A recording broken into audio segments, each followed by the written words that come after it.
c'est officiel, Max Verstappen va faire ses débuts en endurance dans une GT et je vous résume tout ce qu'il faut savoir à ce sujet.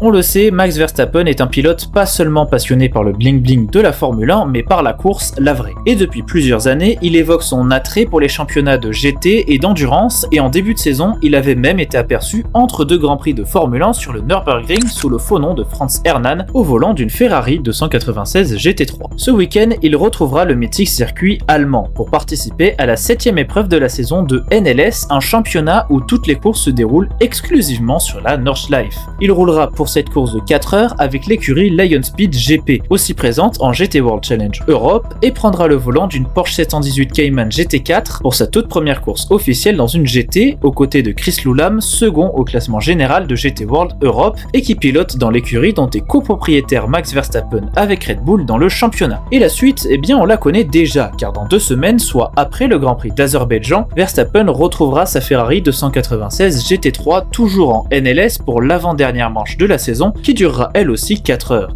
Alors de là à parler d'une fin de carrière en Formule 1, on en est encore loin, mais ce qui est sûr c'est que ce premier pas continue inéluctablement de rapprocher le quadruple champion du monde de Formule 1 néerlandais vers l'endurance, et la question n'est pas tant de savoir si ça arrivera, mais plutôt quand, car Max Verstappen a très clairement exprimé plusieurs fois sa volonté de courir en endurance, et tout particulièrement aux 24 heures du Mans, alors autant dire que l'histoire du néerlandais dans la discipline ne fait que commencer.